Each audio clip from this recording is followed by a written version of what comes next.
이 스캔들이 없었다면 김정현은 오늘날 이미 A급 스타가 되었을 것입니다. 1990년 4월 5일 부산에서 김정현은 태어났습니다.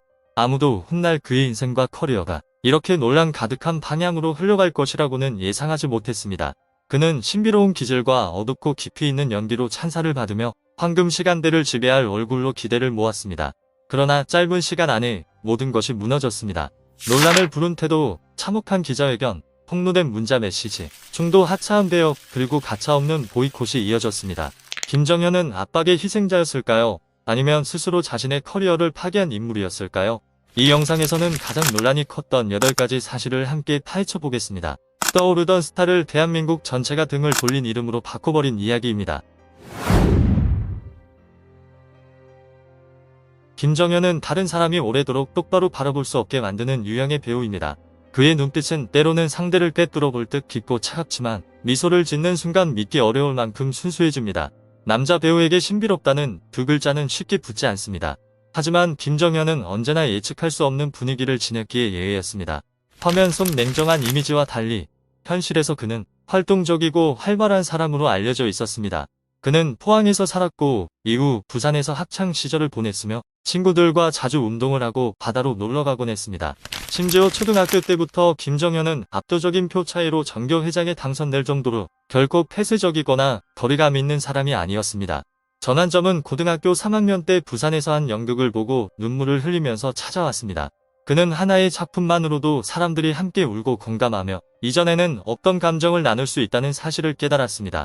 그 순간 김정현은 유명해지기 위해서가 아니라 감정을 주고받기 위해 배우가 되기로 결심했습니다. 그리고 바로 그 기질이 김정현을 커리어의 가장 찬란한 전성기로 빠르게 이끌었습니다. 김정현은 기질뿐만 아니라 체계적인 교육도 받았습니다. 그는 한국예술종합학교 연기과를 졸업했으며 수호, 박정민, 안재홍과 동문이었습니다. 2015년 그는 부산국제영화제에서 영화 초인으로 스크린에 데뷔해 춘사영화제와 백상예술대상 신인 남우상 후보에 오르는 이례적인 성과를 거두었습니다. 연극과 단편영화에서 쌓은 기반 덕분에 그는 곧 독립영화계의 뜨거운 얼굴이자 큰 기대를 받는 젊은 스타로 평가받았습니다. 독립영화에서 김정현은 곧바로 드라마로 진출했습니다. 불과 2년 만에 그는 조연에서 황금시간대 주연으로 도약해 2017년 MBC 남자 신인상을 수상하며 충무로와 방송가 모두의 기대를 한몸에 받는 이름이 되었습니다. 같은 시기 그는 포맨의 뮤직비디오에 출연하고 윤호우와 함께 광고를 찍으며 폭발적으로 높아진 인지도를 보여주었습니다. 그러나 커리어가 너무 빠르게 상승하면서 첫 균열도 나타나기 시작했습니다. 모든 논란은 MBC 드라마 타임 제작 발표회에서 시작되었습니다. 카메라 앞에서 서연이 팔짱을 끼려는 듯 손을 내밀었지만 김정현은 가만히 서서 아무런 반응을 보이지 않았습니다. 현장은 순식간에 어색해졌고 MC는 급히 아직 두 분이 로맨틱한 장면을 많이 촬영하지 않아서 그런 것 같으니 양해 부탁드립니다라며 수습했습니다. 다른 배우들이 미소를 유지하는 동안 김정현은 사진 촬영 내내 무표정한 얼굴을 고수했습니다. 기자가 과도한 몰입인지 컨디션 문제인지 묻자 그는 촬영 중이든 일상에서도 저는 천수처럼 살려고 노력합니다라고 직설적으로 답했습니다. 그러나 논란은 기자회견에서 끝나지 않았습니다. 제작진에 따르면 김정현은 애정신에 특히 민감해 소속사를 통해 작가에게 신체 접촉 장면을 최대한 줄여달라고 요구하기도 했습니다. 언론은 서연이 촬영장에서 여러 차례 눈물을 흘렸으며 애정신을 찍을 때마다 김정현이 노골적인 불쾌감을 드러냈다고 전했습니다. 그 시점 이후 김정현은 연기력이 아닌 충격적인 태도로 더 많이 언급되기 시작했습니다. 그리고 여론이 가라앉기도 전에 작은 행동 하나가 모든 분노에 불을 붙였습니다. 촬영 기간 중 대중의 분노를 가장 크게 샀던 장면은 이른바 물티슈 사건이었습니다. 한 스태프의 증언에 따르면 두 인물이 손이 닿는 장면을 촬영한 뒤 김정현은 물티슈로 손을 거칠게 닦았다고 합니다. 이를 본 서연은 촬영 현장에서 곧바로 눈물을 터뜨렸다고 전해집니다. 김정현이 소속사 관계자 입회하에 서연에게 개인적으로 사과했다는 이야기도 있었지만 그의 행동에는 큰 변화가 없었다고 합니다. 더욱 이해하기 어려웠던 점은 정인선, 서예지, 김세정, 신혜선 등 다른 여성 동료 배우들에게는 비슷한 회피 행동을 보이지 않았고 오히려 친밀한 관계를 유지했다는 사실이었습니다. 이러한 차이로 인해 드라마 타임에서의 그의 태도는 더욱 변명하기 어려운 것으로 받아들여졌습니다. 논란이 불거진 뒤 김정현 측은 척박한 일정 속에서 캐릭터에 과도하게 몰입한 탓에 섭식 장애와 수면 장애를 겪고 있었다고 해명했습니다. 그러나 비판 여론은 쉽게 가라앉지 않았고 결국 그는 건강상의 이유를 들어 4회를 남기고 작품에서 하차했습니다. 이 논란은 수년 뒤인 2024년 KBS 연기대상 시상식에서 김정현이 수상 소감 중 공개 사과를 전하며 다시 한번 불붙었습니다.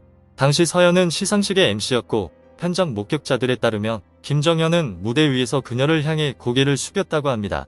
이에 대해 여론은 곧바로 6년이나 지났는데 왜 이제 와서 공개 사과를 하느냐, 사과인가 압박인가 라며 엇갈린 반응을 보였습니다. 이후 스토리제이 컴퍼니 측은 이것이 특정 인물을 향한 사과가 아니라 과거의 미숙한 행동에 대한 자기 반성이었다고 설명했습니다. 하지만 이후 팬들 사이에서는 김정현이 왜 그런 행동을 했는지 점차 이해하게 되었다는 반응도 나오기 시작했습니다. 타임 논란 이후 많은 이들은 그가 당시 연인의 영향 아래에서 행동한 것이 아니냐는 의문을 제기하기 시작했습니다. 그리고 디스패치는 김정현이 당시 교제 중이던 인물이 서예지였다고 보도하며 통제적 성격으로 의심되는 문자 메시지들을 공개해 큰 충격을 안겼습니다. 공개된 메시지의 내용은 스킨십 다 빼시고요. 오늘은 왜 어떻게 했는지 말 안 해. 행동 딱딱하게 잘하고 등이었습니다. 만약 이 메시지들이 사실이라면 이전의 모든 행동들이 하나의 설명을 갖게 됩니다. 촬영 현장 관계자들은 김정현이 지속적으로 대본 수정을 요구하고 접촉 장면 삭제를 주장했으며 요구가 받아들여지지 않으면 밖으로 나가 구역질을 하기도 했다고 전했습니다. 초기에는 제작진도 그의 건강을 걱정했지만 시간이 지나며 의심으로 바뀌었다고 합니다. 논란은 상반된 두 가지 증언이 나오며 더욱 격화되었습니다. 한쪽에서는 김정현이 작품에 멜로드라마 요소가 있을 줄 몰랐다고 주장했습니다. 반면 다른 쪽에서는 대본 초반부터 복수와 감정선이 중심이었고 소속사 역시 이를 정통 멜로드라마 도전작이라고 설명해 왔다고 반박했습니다. 결국 김정현은 조기 하차했고 대중은 하나의 공통된 인식에 도달하게 됩니다. 이는 더 이상 개인적인 문제를 넘어선 심각한 정신적 통제 의혹이라는 것이었습니다. 하지만 문자 메시지 스캔들이 채 가라앉기도 전에 또 다른 소문이 돌기 시작했습니다. 문자 논란의 여진이 남아있던 가운데 한 매체가 김정현과 서지혜가 열애 중이라고 보도했습니다. 김정현 측은 즉각 전혀 사실무근이라며 이를 부인했습니다. 그러나 논란의 중심은 그 부인이 아니라 서지혜 소속사의 입장이었습니다. 그들 역시 열애설을 부인했지만 코로나19로 공개적인 만남이 어려운 상황에서 김정현이 이적을 고민하며 상담을 위해 서지혜의 집에서 만난 적은 있다고 인정했습니다. 이 대목이 오히려 여론의 의심을 다른 방향으로 돌려놓았습니다. 대중은 김정현이 이미 기존 소속사를 떠날 준비를 하고 있었고 서지혜가 소개한 쪽과도 긍정적인 논의를 진행 중이었다는 점을 빠르게 파악했습니다. 그리고 이러한 정황 속에서 소속사와의 갈등은 급속도로 폭발하게 되었습니다. 한국 연예계에서 소속사 이적 준비는 보통 조용히 진행됩니다. 하지만 김정현의 경우 전속 계약 분쟁이라는 가장 민감한 시점에 모든 것이 수면 위로 드러났습니다. 김정현은 계약 기간이 만료되었다며 계약 해지를 통보하는 내용 증명을 보냈습니다. 이에 대해 소속사는 건강상의 이유로 활동을 중단했던 약 10에서 11개월의 기간을 계약 기간에 산입해야 하므로 계약은 여전히 유효하다고 반박했습니다. 초기 여론은 김정현의 손을 들어주며 소속사가 그를 붙잡고 있다, 심지어 노예 계약이라는 비판까지 나왔습니다. 그러나 정당한 사유로 활동이 불가능할 경우 계약을 연장할 수 있다는 조항이 공개되면서 여론은 점차 갈라지기 시작했습니다. 소속사 측은 김정현이 다른 회사와 접촉하고 있다는 사실을 전혀 알지 못했고 계약 해지 통보를 받은 뒤에야 상황을 인지했으며 이후 분쟁조정위원회에 신청서를 제출했다고 밝혔습니다. 반면 팬들은 건강을 이유로 한 계약 연장은 부당하다며 큰 상업적 가치를 창출했음에도 정당한 대우를 받지 못한 배우에게 지나치게 가혹하다고 반박했습니다. 수차례의 분쟁과 논란 끝에 김정현은 사실상 연예계에서 자취를 감추게 되었습니다. 위기의 정점을 지나 김정현은 완전히 무대 뒤로 물러났습니다. 인터뷰도 해명도 언론 노출도 없이 이어진 침묵은 많은 이들에게 그의 커리어가 끝난 것이 아니냐는 인식을 남겼습니다. 그러나 김정현은 눈물이나 변명으로 돌아오는 길을 택하지 않았습니다. 2019년 12월 14일 약 1년 5개월간 거의 사라지다시피 했던 그는 드라마 사랑의 불시착에서 구승준 역으로 조용히 복귀했습니다. 요란한 기자회견도 변명도 없이 오직 연기만으로 돌아왔습니다. 이 배역은 곧바로 여론의 흐름을 뒤집었습니다. 김정현은 천의 얼굴을 가진 배우, 블랙홀 같은 흡일력을 지닌 배우, 그리고 영화적 연기력을 안방극장으로 가져온 드문 사례라는 찬사를 받았습니다. 이후 그는 철인왕후에서 철종 역을 맡아 코미디와 내면, 연기를 동시에 소화하며 평단의 극찬을 이끌어냈습니다.